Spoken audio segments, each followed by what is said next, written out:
Hey Muffin Tops, welcome back to my channel. For those of you new to my channel, my name is Damali and welcome to Spirit Apron.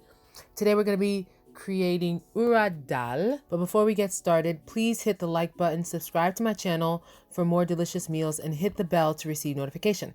In this video, I've also included a list of ingredients, all of the things that you need to create this amazing mouth-watering dish. Now, let's dive into this delicious dish here. Urad Dhal is an incredible dish, very rich in flavor, high in nutritional value. It is my own version. So if you go online, you can probably find many different versions of the Urad Dhal, some of the traditional versions as well. But I wanted to switch up the recipe a little bit and kind of create it and make it my own. Urad beans, also known as black gram, can sometimes be confused with black lentils. However, it has been considered to belong to the same family as mung beans. They are very nutritious and is recommended for diabetics. It also has high levels of potassium, calcium, and iron. Urad beans are very popular in Punjabi cuisine of India and Pakistan, where it's also known as, I believe, mash. For getting started with the beans, you want to pick through the beans and discard any loose skins. You also want to soak it in cold water for about 20 minutes. You can also soak them overnight to open up the beans for a faster cook time. However, I just soaked it for about 15-20 minutes, which is perfectly okay. Never, ever, ever cook beans in the water that they were soaked in. That is like the number one rule when it comes to making any kind of beans, whether it's black, red, mung beans, whatever beans that you want to soak, whether it's for a short period of time or overnight, you never want to cook it in the water they were soaked. So after soaking it, you want to rinse the beans well at the end of the soaking period. We are going to put the beans in the pot, add water, also add a little bit of oil. I've already added some oil into the pot.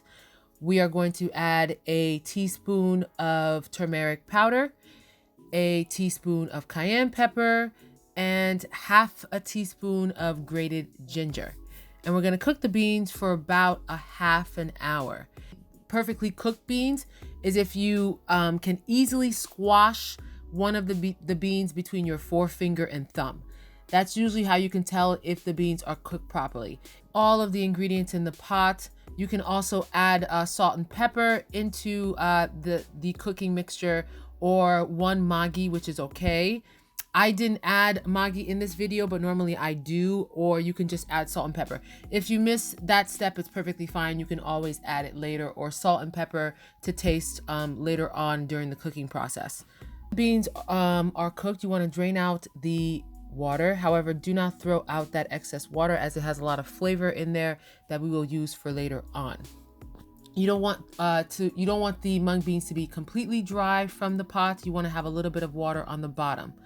Now you're going to grab a masher and you're going to lightly mash some of the mung beans, not all of them, but some of them. You want to kind of have a very puree, sort of chunky pasty kind of texture. You don't want to mash the beans completely, but you want to mash them lightly to get a very nice balance and consistency. Mash the urad beans, set it to the side. You're going to mince 8 garlic cloves. You want to mince 2 tomatoes. Usually the way I mince tomatoes is I just cut the top of them and I just add them to the blender and they mince perfectly okay. You want to get that sort of pasty feel, texture to it. 1 white onion, finely chopped. You can do that manually, or you can just throw it in a food processor. I prefer to just throw everything in a food processor, especially when it comes to onions, because, you know, the tears are real. All of those ingredients to the side, we're going to be using them in our cooking process. You want to grab a pan. It could be a non-stick deep dish pan. You can also use a wok pan. I use a wok pan for pretty much everything. I'm obsessed with my wok pan. When I tell you it's the best thing I've purchased, it's ridiculous. My wok pan's a little bit lopsided in the ring area, but that's because I've had it for a long time, and I don't want to part ways with it. It's my favorite.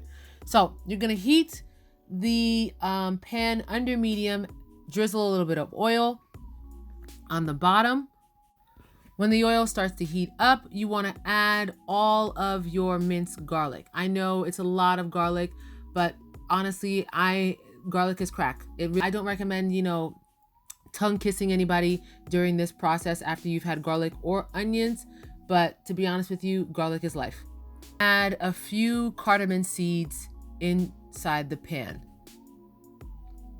Cardamom seeds are the best. When I tell you they're great, they bring so much flavor into your meals. It is insane how much flavor these little seeds bring. It's just, they pack such a huge punch. They really take, something so bland and just turn it and make it over the top. And for me, that is everything. Next, you want to add the onions. You want to mix that around with the garlic, making sure it doesn't burn. Cook that for about a minute. Then after that, you want to add the tomatoes.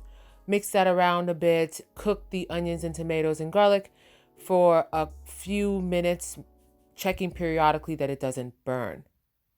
I'm going to add the bean mixture into the pot. Stir it a little bit.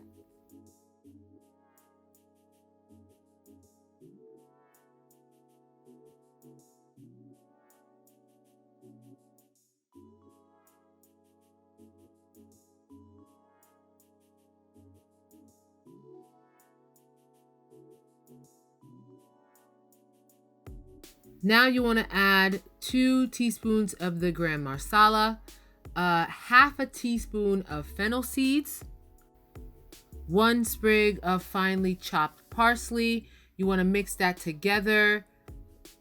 As you're mixing, you want to add a little bit of water into the pot to keep the mixture from drying, and mix. You can also add water. Vegetable broth is okay, or you can add some of the water, as I mentioned, the turmeric, cayenne pepper, and ginger mixed water that you had to the side. I just added water. My husband accidentally threw out the turmeric, cayenne pepper, ginger water, which is okay. I'm gonna punch him in the throat later on. Drizzle some heavy cream. You're gonna add about 1 cup of heavy cream throughout this process.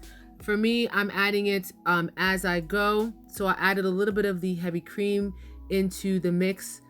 As you can see in the pot, it's coming nicely together. There's a little bit of a nice porridge puree texture for a more thicker texture. So I don't like to add too much water or heavy cream. Now, you can also hear salt and pepper to taste, as well as I'm adding a little bit of salt and pepper. I'm gonna add the rest of the heavy cream and a little bit more water, just to get a good texture, to get a good mix into that urad dal. As you can see here, as I'm mixing it, it's really coming along nicely. Nicely done. So you're gonna cook that for about 10-15 minutes. It's done. You grab your naan, you can grab your basmati rice and a glass of wine, and there goes your meal for the evening. This, as I said, is my own take of the urad dal. I'm obsessed with it. I really love it. I'm gonna make this dish again. I probably will do it differently depending on how I feel, but the flavors are just fantastic. Give it a try. Let me know what you think. Let me know if you like it, how the dish turned out. I want to thank you all for watching. Please don't forget to hit the like, comment, and subscribe button to get more videos. Don't forget to hit the bell to receive more notifications. See you all next time. Until next time, Muffin Tops, have a wonderful day. Toodles. Bye.